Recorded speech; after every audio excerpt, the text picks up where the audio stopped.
Matapos nilang mananghalian, saglit muna sila nagpatunaw ng kanilang kinain bago tumungo sa bahay ng punong kapitan. Ipiniliwanag din ni Romano sa kanyang kapatid na si Maria kung bakit gano'n na lang kainit ang pakikitungo ng kapitan sa kanya. Hindi na niya nagawang ilihim ang tungkol sa nangyari kanina. Makalipas ang ilang minuto, ay naisipan ni ng Romano, Maria at Jolino na magbihis ng maagarang damit para maging presentable sila sa harap ng mga tao, lalo na sa pamilya ng punong kapitan.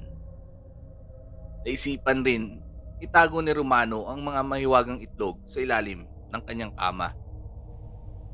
Kuya, bakit pinasuot mo? Ang baduy mo naman tingnan. Maria, hindi naman parte ang pupuntahan natin. Doon lang naman tayo pupunta sa bahay ni Kapitan. Oo nga Maria, hindi naman natin kailangan magbihis ng magandang damit. Malapit lang naman dito ang bahay ni Kapitan. Sabat naman ni Jolino sa sinabi ni Maria sa kanyang nakakatandang kapatid. Samantala, sa isang malawak at sementadong kalsada, ay matuling pinapatakbo ng kabaro ni Kapitan Magno ang sasakyan patungong Pantalan. Kailangan nilang magmadali bago pa man dumaong ang barkong sinasakyan ni Serenity, ang nag-iisang anak na babae ni Mayor Delgado. Kahit na lumaki sa marangyang buhay ang dalaga at nag-aaral sa isang kilalang universidad sa Maynila, ay hindi ito sosyalerang babae. Marunong si Serenity makisalamuha sa mahihirap na tao. Sa katunayan, may mga kaibigan siyang dukha. Marunong siya makipagkapwa-tao. Hindi rin siya materialistic na babae kahit galing siya sa mayamang pamilya. Alam niya ang tinatagong lihim ng kanilang angkan. Subalit wala siyang kaalam-alam sa maruming gawain ng kanyang mga magulang. Ang tanging nalalaman niya ay mabuting pinuno ang kanyang ama sa kanilang lalawigan. Nang makarating ang pangkat ni Kapitan Magno sa malawak na pier, ay nadatnan niya ang anak ni Mayor na nakatayo sa tabi ng tarangkahan malapit sa pinagdaungan ng barko. Tahimik siyang nakatayo habang nagtitipa sa kanyang cellphone. Sinabihan ng kapitan ang nagmamaneho ng sasakyan na ihinto ito sa tapat ng kinatatayuan ng dalaga. Magandang hapon, senyorita. Pasensya na kung nahuli ako ng dating. Kanina ka pa ba dito naghihintay? Bungad na wika ni Kapitan Magno sa magandang dalaga. Magandang hapon din sa iyo, Ninong. Okay lang po yun. Walang problema. Magalang na tugon ni Serenity sa kapitan. Senyorita, kukunin ko na po ang bagahe mo. Sige po, Ninong. Maingat na binuhat ni Kapitan Magno ang maleta ni Serenity at marahang iniligay sa likod ng sasakyan upang masiguro ang kaligtasan ng unika iha ng alkalde. Siya na mismo ang nagmaneho ng sasakyan, lalo't sa unahan sumakay ang dalaga sa mismong inaanak niya. Senyorita, sabi pala ng papa mo, doon kita ihatid sa mansyon sa bayan. Ganun ba, Ninong? Naroon ba sila ni Mama sa asyenda? Opo, senyorita. Huwag mo kong ihatid sa bayan, Ninong. Dumiretso tayo sa asyenda. Pasensya na po, senyorita. Ang billing kasi ng papa mo sa akin, doon kita ihatid sa mansyon sa bayan. Papagalitan po ako ni Mayor kapag sa asyenda kita dinala. Sana maunawaan mo ko. Magsabi ka nga ng totoo sa akin, Ninong. Ano ba ang meron sa asyenda? Bakit tuwing magbabaksyon ako sa Iloilo, napapansin ko na hinihigpitan ako ni Papa pumunta roon? Hindi alam ni Kapitan Magno kung ano ang isasagot sa dalaga. Tila pinagpapawisan siya ng malamig, lalo't seryoso ang muka ni Serenity. Sa katunayan, tapat ang kapitan sa dalaga at ginagalang niya ito. tulad ng pagtrato niya sa mga magulang nito. Subalit, kailangan niyang sumunod sa alkalde sapagkat ito ang nagpapasahod sa kanya ng malaki bukod sa kinikita niya bilang pulis.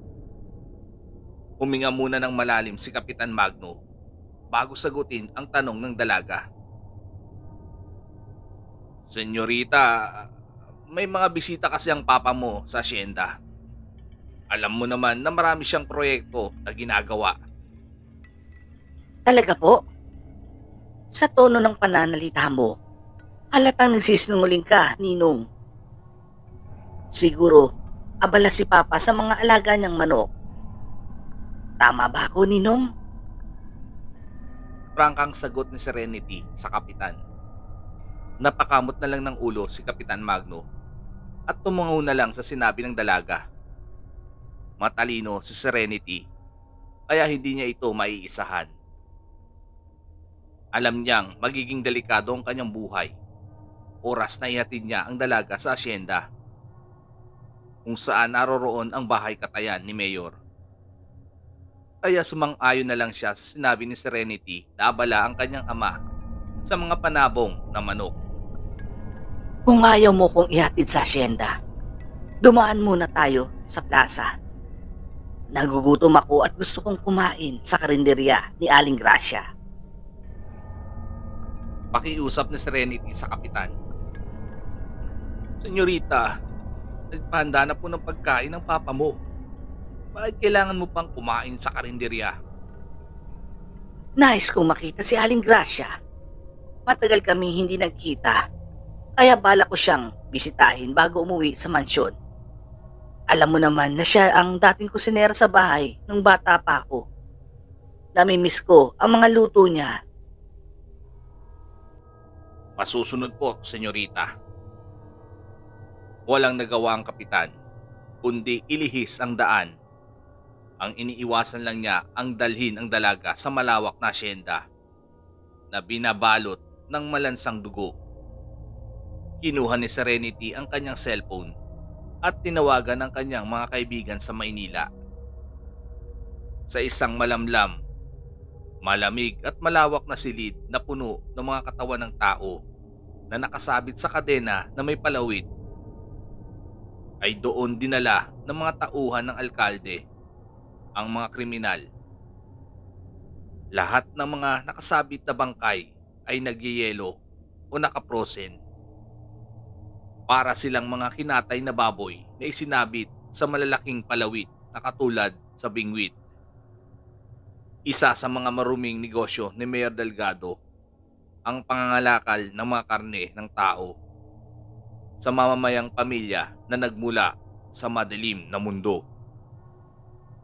Samantala, halos mapunit na ang balat ng kaawa-awang dalaga. Buhat nang tumama sa kanyang katawan ang magkakasunod na hagupit ng latigo.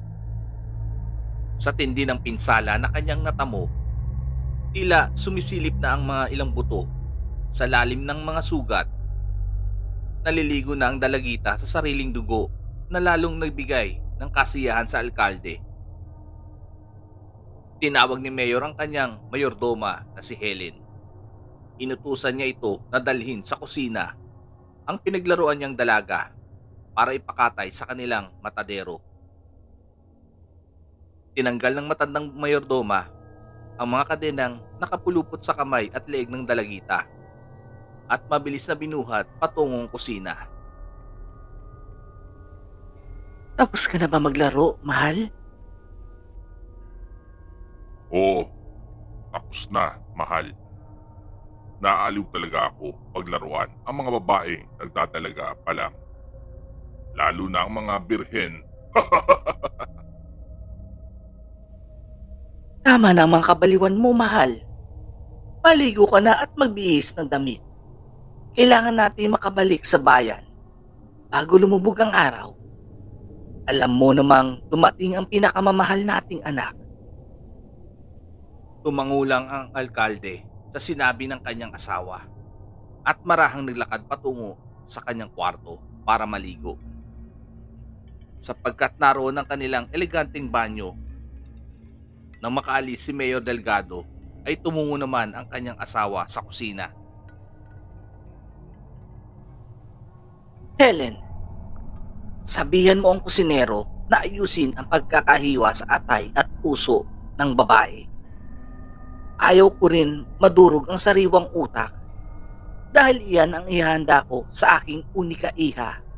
Mamayang hapunan, ilagay mo siya sa styro chest at lagyan ng yelo para manatiling sariwa. Maliwanag ba? Maliwanag po, senyora. Tugon naman ni Helen sa kanyang among babae. At malapad na ngumiti. Agad namang umalis ang mayora matapos niyang utusan ang mayordoma. Tumungo siya sa silid kung saan naliligo ang kanyang asawa. Lumapit ang matabang babae na si Helen sa matadero at sinabi sa kusinero ang habilin ng amo. Kinuha niya ang malinis na sisidlan na paglalagyan ng sariwang atay, puso at utak bago ilagay ang durog na yelo. Habang tinatadtad ng matadero ang katawan ng dalagita, ay walang habas na dinukot ni Helen ang dalawang mata ng biktima at nakangising nilantakan. Bahagya pang tumulo sa kanyang bibig ang likido na nanggagaling sa sariwang mata habang inunguya niya ito. Helen, tingin mo ba kakainin ni senyorita ang sariwang atay at puso ng tao?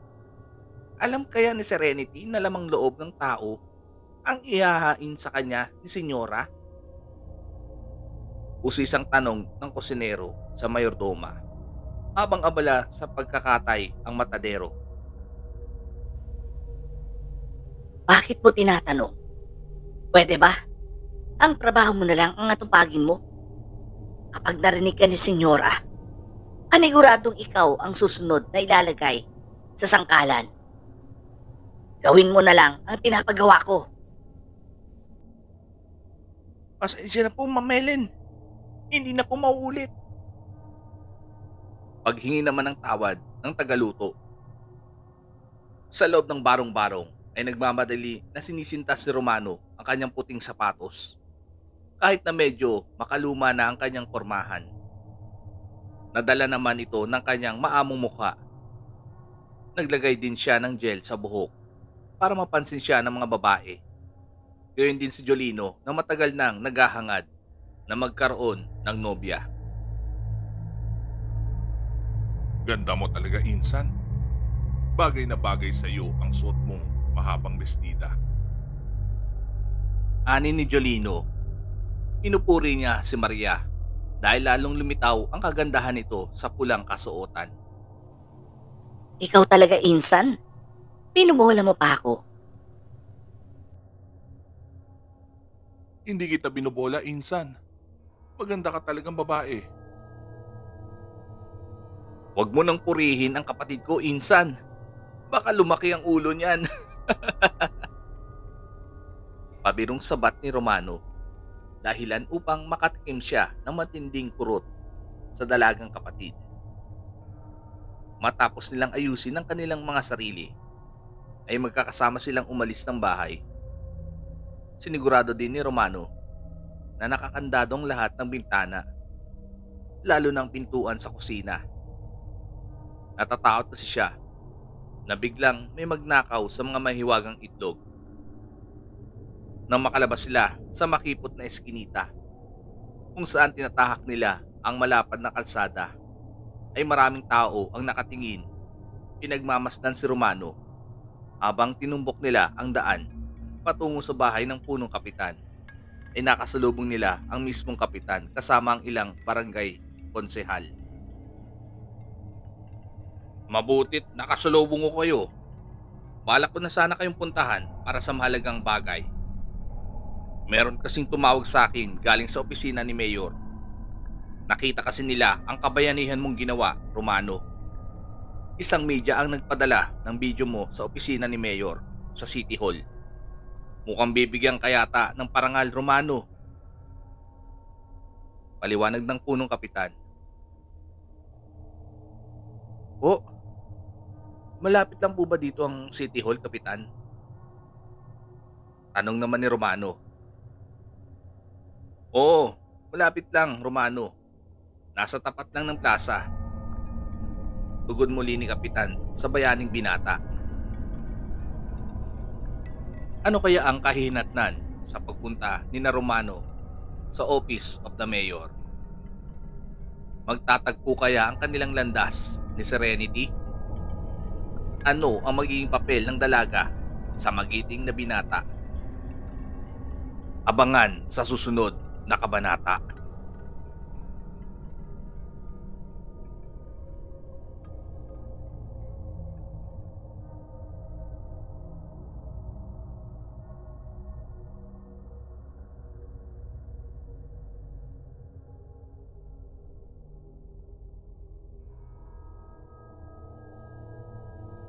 Okay, good day po sa inyo, mga katambol. Sa mga bago pa lang po sa aking channel, huwag niyo po sanang kalimutang pindutin ang subscribe button, like, at pindutin ang notification bell para ma-update kayo sa mga susunod kong lapag, lalo na sa part 6 ng Romanong Sabongero.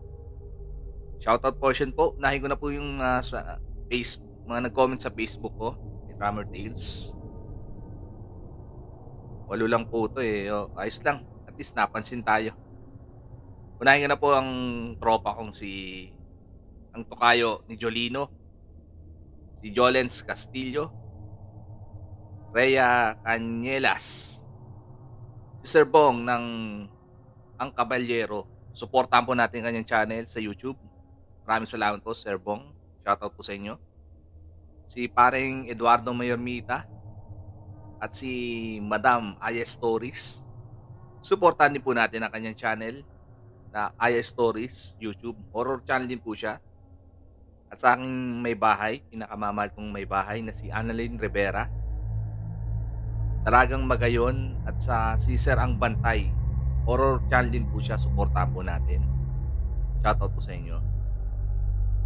At susunod po ang aking mga subscriber na sina Nidak Yambao, Rock and Roll Motovlog, si Madam Yolanda Gintabano. Shoutout po sa inyo, Madam. Salamat po.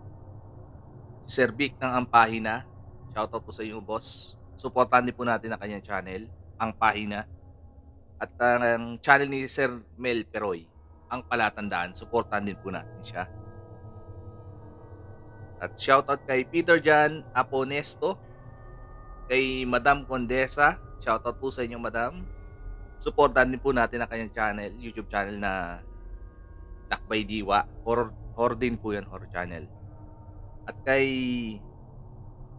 Marco Manalo, si Boss Mako TV, yung kuwela na madalas kong panoorin sa ang kanyang Facebook page. Masyado nakakaliw ang kanyang mga content. Shoutout po sa inyo, boss. Maraming salamat po.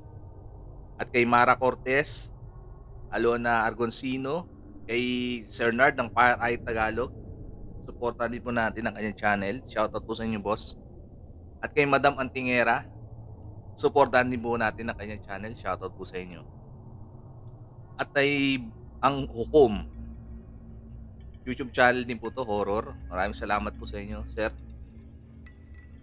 At kay Alpi Peralta, Gerald de la Cruz, Andre Amor Guboy, Aris Malupit, Richard Chasol, ang aking malupit na writer, yung gumawa ng Romanong Sabongero at ng Binatang Sugo, Angel Bueno, Dennis Oliveros, at kay Ma'am Itela Garcia, kay Tinang Manunulat, at shoutout din sa kumpare kong si Noel Compra, at kay Boss Kira Arase ng Inig Story. Suportahan din po natin ang channel niya, isa sa mga influence ko. At sa isang writer kong magaling din, si Michael Scarlett, Merly Kauyong Laurio, shoutout sa iyo, Madam. Ira Luna Stories, shoutout po sa inyo. Kay Waray ng Samar, shoutout sa iyo, Madam. Julia Gabiano Oplino, Arlene Francisco, shoutout po. Kay MJ Black Raven, shoutout po. At babatiin ko na muli ang mga co-narrator ko sa Horror Nights Pullman Stories. Shoutout sa inyo kay Madam Geraldine Marabilla, kay Madam Norian Borromeo, at muli kay Boss Vic Enciso ng Ampahina, at kay Madam Itela Garcia. At babatiin ko na rin ang dalawa kong writer na magagaling muli, sila Black Ink Diaries at Dog Stain. Ayan po, at muli, salamat po sa inyong pakikinig. At sana po'y masuportahan nyo itong channel ko. Tuloy-tuloy po tayo. Maraming salamat po.